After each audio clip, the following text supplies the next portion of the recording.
Hey, I'm Nick DiMatteo, and welcome to week 208 and video episode number 34 of Music is Not a Genre.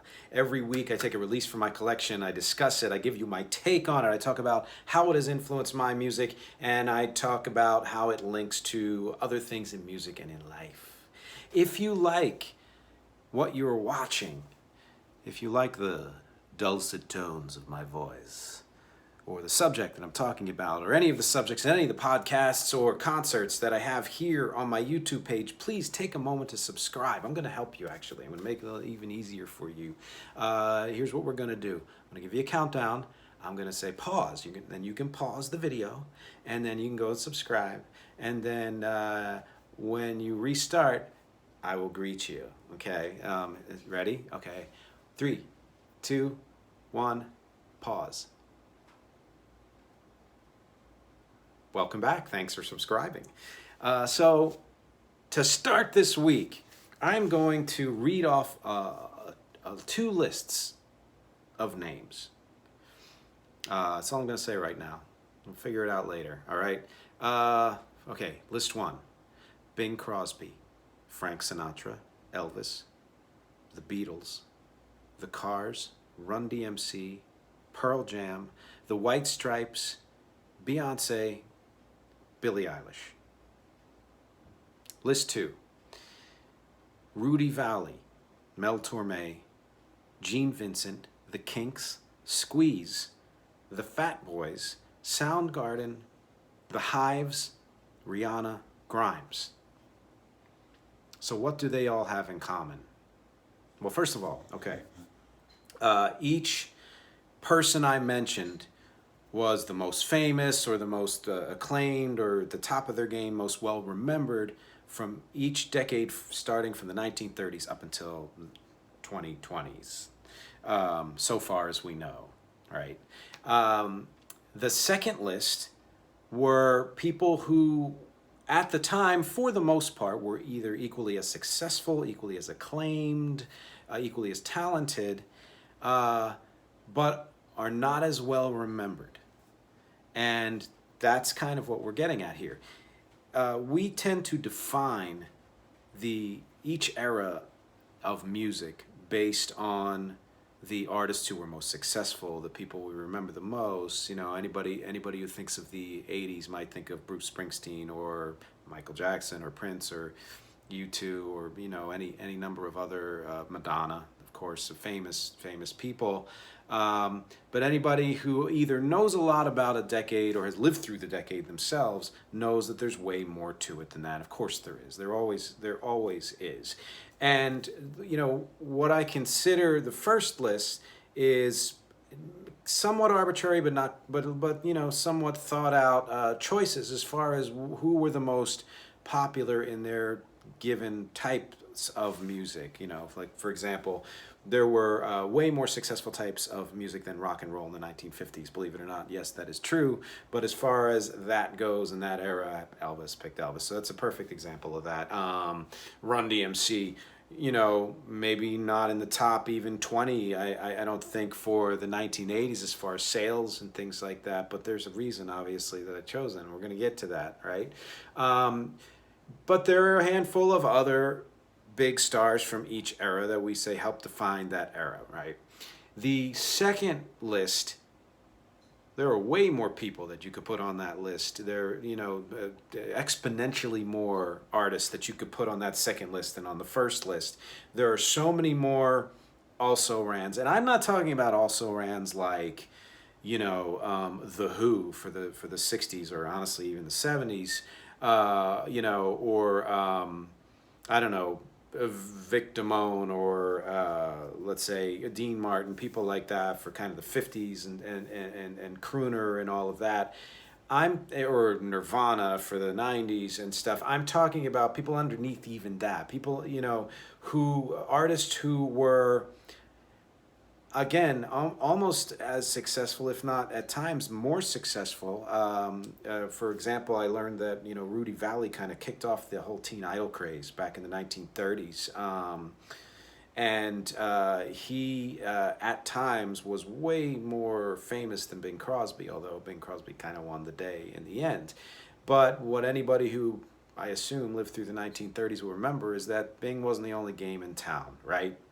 And an era may be defined in our memories by the most famous people of that era, especially if we don't know that era very well. But if you, again, if you've lived through it or know a lot about that decade, you know it's more complicated than that, more rich and diverse. It's better than that, honestly. Not that the top artists, they absolutely deserve their acclaim, their respect, their, everything, their fame, their fortune. But so do the also rans. So do the people who, honestly, many of us have forgotten. And in some ways, and in some cases, too many of us, we like them even better than the people that they were considered the most famous at the time. So, like for example, let's say I'm looking off my list. Okay, Frank Sinatra, right? Everybody loves him. Crooner. He did certain things with his voice instrumentally, as to even mimic an instrument, and other singers that predated him, that he absolutely changed the course of music, right? He's still honestly not one of my favorites. I respect him, and there's certain things he did, in the wee small hours in the morning, like kind of that era, that I really do like. But I actually, from that era, the 50s, I prefer Tony Bennett's voice, and I always have. From the 40s and 50s, Mel Torme was always one of my favorites. And if you don't know him, he's the guy who, which one? He wrote White Christmas, and he was called the Velvet Fog because of the smoothness of his voice. He was one of the premier scatters of any era. I mean, he and honestly, I think he and Ella Fitzgerald they're kind of like this for the time. She had many other strengths in other ways, but that, and he certainly did too. But I prefer him and his voice to Frank Sinatra's. Perfect example. That's not always the case with all of these. And some people, for example, the Beatles, I do prefer to the Kinks, but I got to be honest, the Kinks are in my rotating top 15, let's say, of bands that I think still deserve more recognition, even though they were very successful at the time and through the 70s. And honestly, I think their biggest hit came in the 80s. So they had a run, and I think they might be putting out something new actually soon. And that's my sort of contention here, and how I am connecting the Kinks to the Fat Boys. If you know rap, or what is now better known as hip hop, well enough from the 1980s, you know these guys. And awesome, great. I don't know how you feel about them, but you most likely will remember them. If you don't know that much about 1980s era hip hop, you will almost assuredly still know who Run-D.M.C is. You'll know who the Beastie Boys are. You might even know who, I don't know, Curtis Blow is from slightly earlier. But the Fat Boys might not be a band that you would remember. And the thing is, they were huge for several years. They were gigantic. And that is not meant to be a pun, even though they did have an amazing sense of humor and poked fun at themselves, for their stature and things like that. But they weren't just huge. They were the people, especially Human Beatbox, who popularized more than anybody else beatboxing. I know beatbox existed before then, beatboxing, and it certainly developed amazingly since then. But as far as the popular kind of the zeitgeist and the people who didn't know that much about rap at the time, the Fat Boys were the ones who brought that into the forefront, and so many of their songs included that beatboxing. They had hits with collaborations with people like the Beach Boys and with people like, yes, William the Refrigerator Perry from 1985, hence the single behind this album. This album, by the way, I believe is 1987. Did I put that? Yes, Crushin from 1987. And and they were in movies. They were in several movies, including one of my favorites, Crush Groove, which if you don't know that movie and you do like 80s hip-hop, please go look it up. You will be amazed at the people who were in that movie, both on the band's and artist's side, and even from the acting side, Blair, it was one of Blair Underwood's first roles, if not first, and certainly first in terms of kind of starring in something. Then I saw that movie in the front row. I was in the front row with a friend of mine, also named Nick, coincidentally, another Italian, and we were blasted by the music, and I soaked it in, and it's never left me, honestly. And the Fat Boys were a part of that, and they were kind of the, the comic relief in a lot of ways, and this comic trio. And that's one of the reasons why I always respected them, because they were good at what they did, and were took their fame in whatever way it came, and certainly had a lot of cheesy things going on in their music, but they weren't afraid to be funny. They weren't afraid to be goofy, and if you've listened to anything that I have talked about, the goofiness and weirdness and everything. I prize things like that, because as seriously as I take music and the subject of music in general, and honestly way too many other things, if you can't find space to be goofy, and weird, then you're not really breathing into your life. And that's why I think you need people like the Fat Boys. And more importantly, we need, as a culture, to remember bands like them who contributed way more than we remember. We can go, I don't know why this popped into my head, but we most likely all know Johann Sebastian Bach, right? So there was another guy who predated him by just a little bit, named Dietrich Buxtehude, who was amazingly influential in his time and very successful. I bet you I can stop 3,000 people on the street and maybe one will know who that dude is. And that may be the case with a lot of the bands and artists that I mentioned on that second list, not to mention the hundreds and thousands of others that I didn't mention.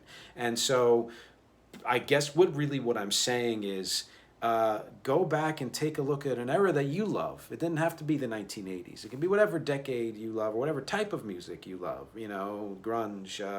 Why I mentioned Soundgarden. In a lot of ways, I preferred them to Pearl Jam at the time, although you really can't knock Pearl Jam for anything really at this point, I think. But to have that curiosity and the ability to kind of go beyond the surface, beyond the popular and research, that's not just important for any era and any type of music. It's important for pretty much everything, especially considering everything we're going through right now. It's really important not to just take the definition of something at face value, get underneath it and figure out what else is there. And I recommend the Fat Boys as a starting place if you like 80s hip hop. All right.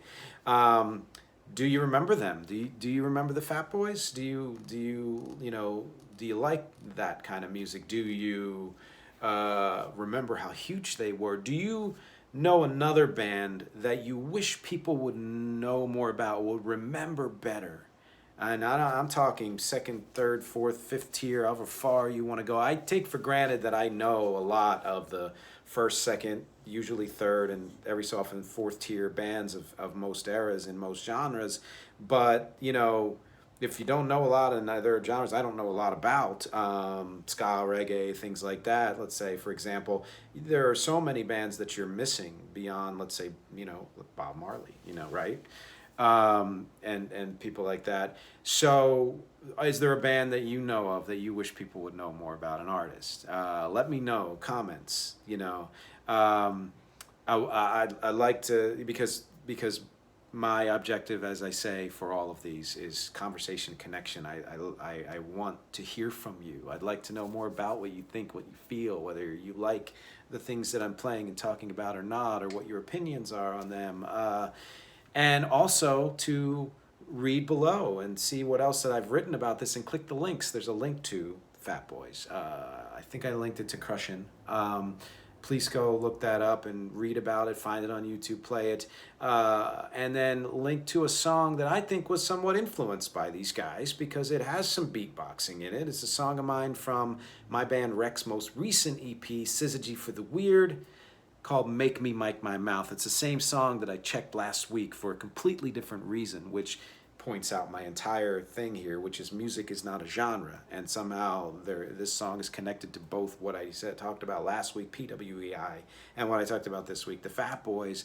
Please go click that link and listen to that song on YouTube. Find it on Spotify. Find it on iTunes, and don't forget to subscribe. As I said before, I'm not gonna go through the pausing again. Just go ahead and subscribe. I appreciate all of your time and attention, you watching and listening and clicking and sharing and subscribing and commenting. And I will see you next week.